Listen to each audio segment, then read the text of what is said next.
कार्तिक मास हिंदू धर्म का एक बहुत ही शुभ पर्व माना जाता है। इस महीने को जॉर्जियन कैलेंडर के हिसाब से देखा जाए तो यह अक्टूबर नवंबर में पड़ता है और वैष्णव परंपरा में इसका एक अनोखा ही महत्व है। हम वृंदावन आ चुके हैं, तो अभी सबको क्या करना है कि अपना सामान लेके नीचे उतरना है और यहाँ से 10-10 के ग्रुप में ऑटो पकड़ लेना। जो ऑटो मिले उस पर 6 जने ऑटो बैठ के निकल जाना। कोई किसी का वेट मत करना, सीधा फोगला आश्रम जाना है। ठीक है, फोगला आश्रम जाना है और आपको वहीं से फिर हम होटल ले जाएंगे। पास का होटल वहीं पे है, 100 मीटर दूर पे, तो पैदल। इस पर्व को पूरी भक्ति से सेलिब्रेट करने के लिए इस्कॉन ने एक यात्रा का आयोजन किया और हम भी पहुंचे।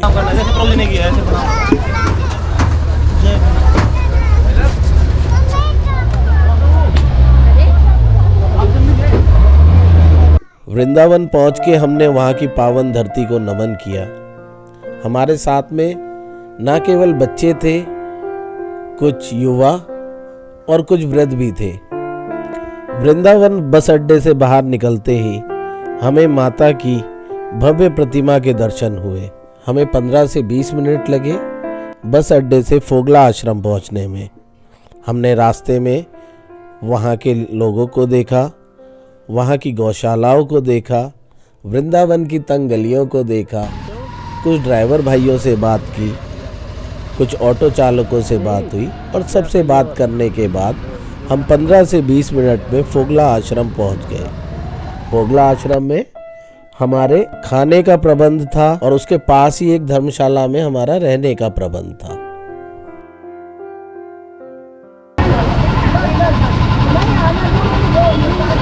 प्रभु जी, हरे कृष्णा। हरे कृष्णा कर दो। हरे कृष्णा।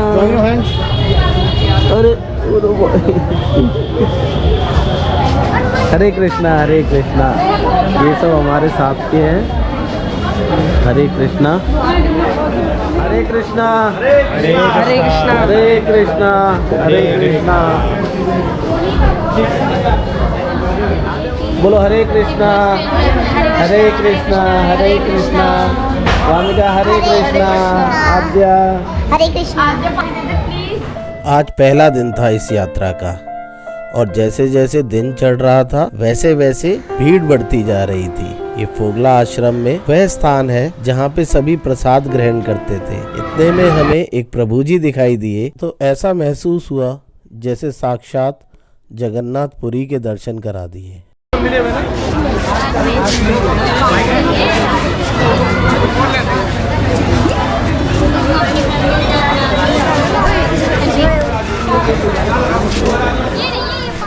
फोगला आश्रम में प्रसाद ग्रहण करने के बाद हम चल दिए बांके बिहारी मंदिर की ओर। बांके बिहारी मंदिर के रास्ते में हमने देखा कि कुछ बड़ी दुकानें थी और काफी सारी छोटी दुकानें थी। छोटी दुकानों पे जहाँ कहीं कान्हा जी के वस्त्र बिक रहे हैं, कहीं साजो श्रृंगार का सामान बिकता देखा। वृंदावन में प्रभु की असीम कृपा बरसती रहती है और यही कारण है कि वृंदावन में आपको कोई दुखी और उदास नहीं दिखाई देगा।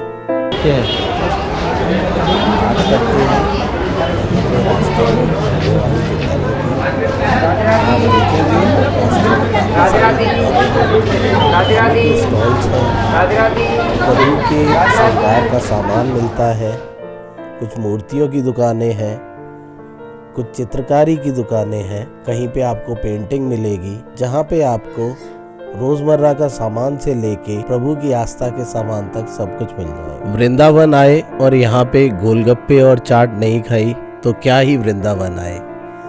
हम आए प्रेमी चाट भंडार पे। भैया इतने ध्यान से टिक्कियों को सेक रहे थे और जब पूछा कि कितने की देते हैं तो भैया ने बताया 50 रुपए के दही बल्ले की प्लेट है और 50 ही रुपए की टिक्की की प्लेट। बट टिक्की और दही बल्ले देखकर मुंह में पानी आ गया था। भगवान के श्रद्धालु थोड़ी आगे ही बढ़े थे। हमने रास्ते में देखा कि लस्सी बिक रही है, 50 रुपए का ये लस्सी का कटोरा। भक्तगण थोड़ा जल्दी में थे इसलिए इस लस्सी को पी तो नहीं पाए, बट ये सोचकर आगे चल दिए कि आते वक्त फिर पिएंगे। रास्ते में ये तस्वीरों की एक दुकान पड़ी, इसमें बहुत ही खूबसूरत तस्वीरें थी।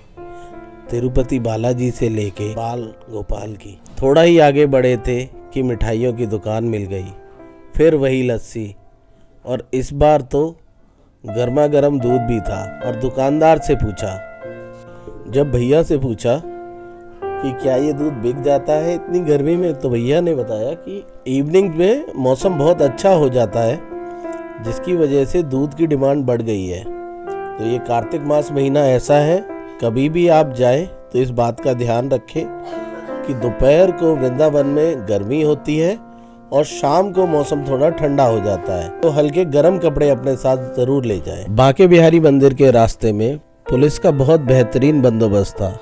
एक जगह पर हमें बताया गया कि जूते चप्पल यहीं पे उतार दीजिए। हमने एक दुकान आइडेंटिफाई की और वहाँ पर अपने जूते चप्पल उतार दिए।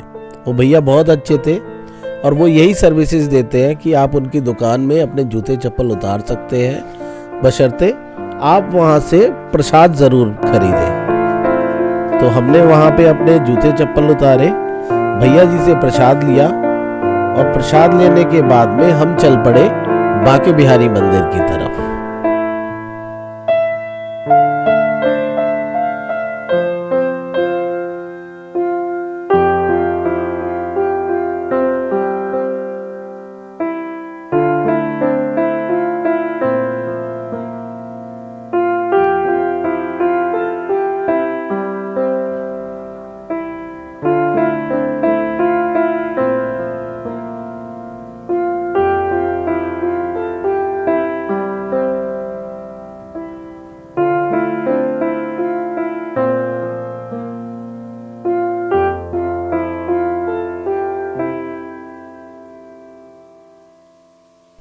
बांके बिहारी मंदिर के रास्ते में अनेकों दुकानें पड़ी।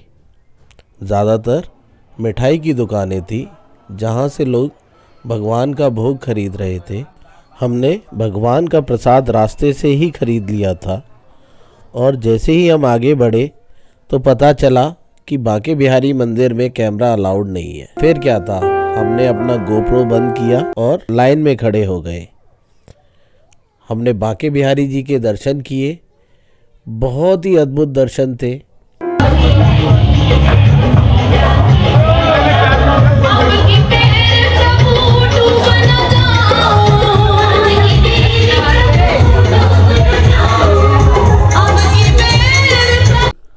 200-300 कदम ही आगे चले होंगे, बाहर मेन रोड पे हमें मिल गए कचौड़ी वाले भैया। सुबह सुबह इनकी दुकान लग चुकी थी, खस्ता कचौड़ी बेच रहे थे। एक कचौड़ी हमने भैया के पास भी खाई, क्या ही स्वाद था। केवल आलू की सब्जी थी जिसमें हींग और जीरा, ना कोई प्याज ना लहसुन, बहुत ही जायकेदार। भैया के यहाँ एक कचौड़ी खाने के बाद हम जायके की तलाश में थोड़ा और आगे निकल गए। लगभग 200-300 मीटर और आगे चले होंगे तो हमें ये दूसरी दुकान मिल गई। ये एक रेडी लगा रखी थी भैया ने और कचौड़ी, पूड़ी, जलेबी बेच रहे थे। कभी आप वृंदावन आए तो यहाँ पर कचौड़ी ज़रूर खाइएगा, एटलीस्ट एक बार ट्राई ज़रूर करिएगा।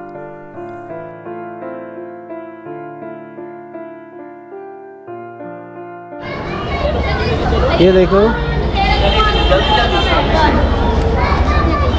अच्छा सामने से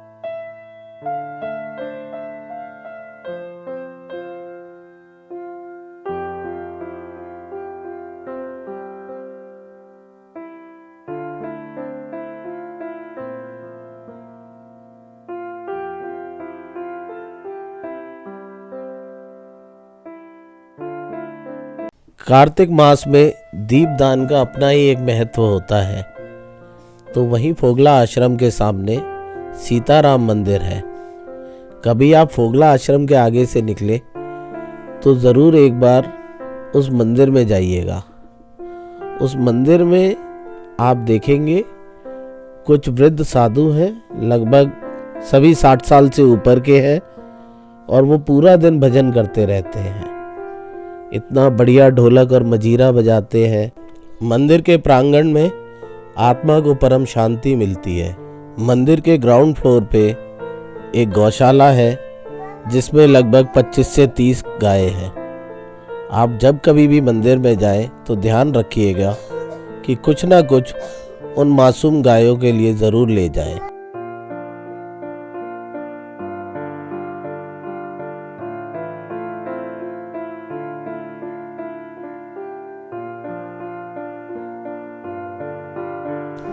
दोस्तों, मन तो नहीं कर रहा इस वीडियो को ख़त्म करने का, बट क्या करें, वीडियो कुछ ज़्यादा ही लंबा हो गया है। मैंने सोचा भी नहीं था कि ये वीडियो इतना बड़ा हो जाएगा। इस वीडियो से जुड़ी आगे की और चीज़ें मैं आपको नेक्स्ट वीडियो में ज़रूर दिखाऊंगा। आप प्लीज़ मेरे चैनल को लाइक और सब्सक्राइब कीजिए और कमेंट बॉक्स में ज़रूर बताइए कि मुझे और कैसे बेटर होना है। अगर आप मेरे बेटरमेंट के लिए कुछ फीडबैक देंगे तो मैं ज़रूर उस पर काम करूँगा। और वृंदावन से जुड़ी हुई और वीडियो मैं पार्ट 2 और पार्ट 3 में लेकर आऊँगा। धन्यवाद।